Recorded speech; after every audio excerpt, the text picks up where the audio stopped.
त्यसैले नमस्कार टिबेट को नेपाली प्रसारणमा स्वागत छ। यस हप्ताको तिब्बत परम्परा दालामा जू र केन्द्रीय तिब्बती प्रशासनको साप्ताहिक समाचारहरूका साथ म लोटो सङ्घको उपस्थित भएको छु।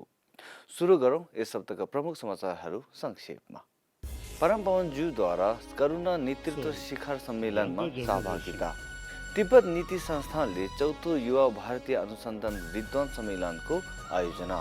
केन्द्रीय प्रशासनद्वारा पहिलो डिजिटल रणनीति विकास बैठकको आयोजना।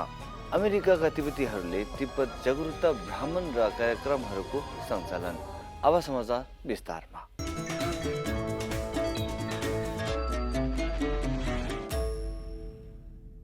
परमपवन ज्यूद्वारा यस साता मङ्गलबारदेखि 2 दिनसम्म आफ्नो निवासमा विश्वका विभिन्न भागबाट आएका 15 युवा नेताहरूको समूहसँग अन्तर्क्रिया गर्नुभयो।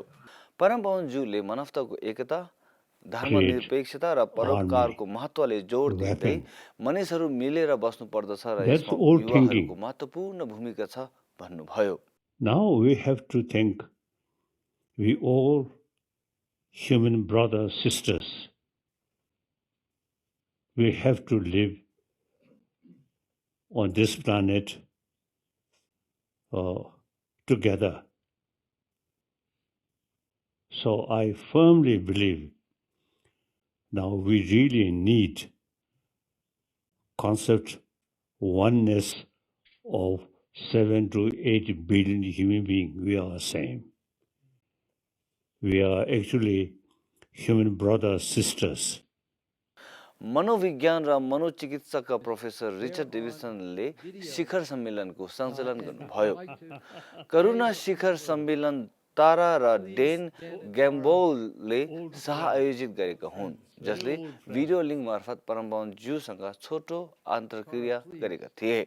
यस हप्ता सोमबार तिब्बत नीति संस्थानले धर्मशालाको सारा कलेजमा 3 दिनसम्म चौथो युवा भारतीय अनुसन्धान विद्वान सम्मेलनको आयोजना गरेका थिए। सम्मेलनको लागि तिब्बत र हिमालय विषयवस्तुमा भारतीय युवा अनुसन्धान विद्वानहरूलाई तिब्बत र हिमालय क्षेत्रको बारेमा आफ्नो छात्रवृत्ति प्रस्तुत गर्न ल्याएको थियो। निर्वाचित तिब्बती संसदका सभामुख सोनाम टेम्फेलले तिब्बतको विश्वव्यापी महत्त्वलाई उजागर गर्ने कार्यक्रमको उद्घाटन भाषणबाट सुरु भएको थियो। सभामुखले चीनको भ्रमण ऐतिहासिक कथनहरूको सामना गर्दै तथ्यहरू प्रस्तुत गर्नुपर्ने आवश्यकताको महत्त्वलाई प्रकाश पारेका थिए। सिक्किम विश्वविद्यालयका पूर्व उपकुलपति प्रोफेसर टङ्कबहादुर सुब्बाले युवा पुस्ताले तिब्बतको कारणप्रति थप जिम्मेवार र सचेत बन्न जरुरी भएको बताउनुभयो।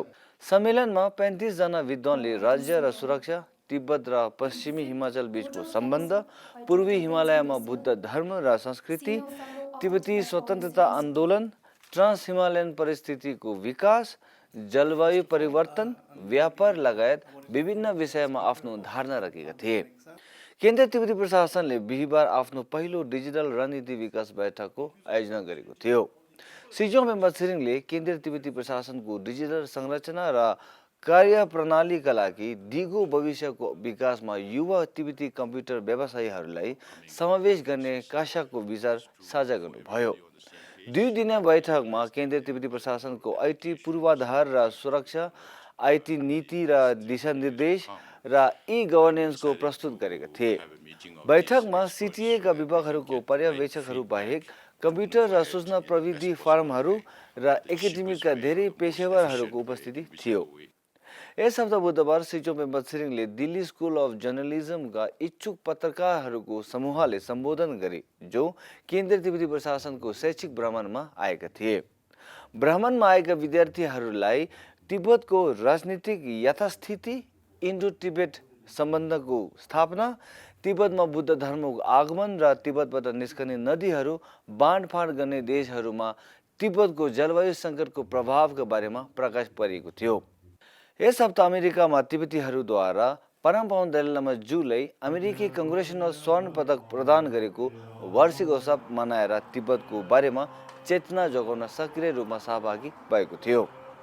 यस हप्ता उत्तर अमेरिकाका तिब्बती संसद सदस्य थुन्डुप छिरिङ र म्यासाचुसेट्समा रहेका क्षेत्रीय तिब्बती सङ्घका प्रतिनिधिहरूले तिब्बती मुद्दाले समर्थन गर्ने कानुन पेश गरेकोमा कङ्ग्रेस सदस्य म्याकगभर्नलाई गहिरो कृतज्ञता व्यक्त गरेका थिए।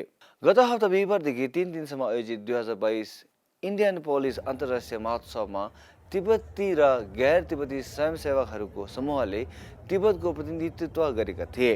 स्वयंसेवकहरूले वास्तविक हस्तनिर्मित शिल्पहरू प्रदर्शन गरेर तिब्बतको बारेमा सामान्य जानकारीको अतिरिक्त तिब्बतको अद्वितीय कला र शिल्पको बारेमा जानकारी केन्द्र स्थापना गरेका थिए। हालमा तिब्बत बुथ ओहायो र केन्टकीमा रहने तिब्बतीहरूसँगै इन्डियानामा तिब्बती समुदायद्वारा व्यवस्थापित र मर्मत गरिएको छ। 2 दिनसम्म अमेरिकामा बसोबास गर्ने तिब्बती जनताहरूले परमपावन दलाईलामा जुलाई अमेरिकी कङ्ग्रेसनल गोल्ड मेडल कन्फरेन्सको 15औं वर्षिकोत्सव मनाएका थिए। परमपावन जुले अहिंसा र आधारभूत मानवीय मूल्यहरूको उल्लेखनीय रूपमा योगदान पुर्याउने शान्ति र करुणाको लागि अथक वकालत गरेकोमा 17 अक्टोबर 2007 मा अमेरिकी कङ्ग्रेसको स्वर्ण पदक प्रदान गरिएको थियो। हस् त यसैको साथ आजको लागि नेपाली साप्ताहिक समाचार यति नै। अर्को हप्ता फेरि भेटौँला। तसिदेले नमस्ते।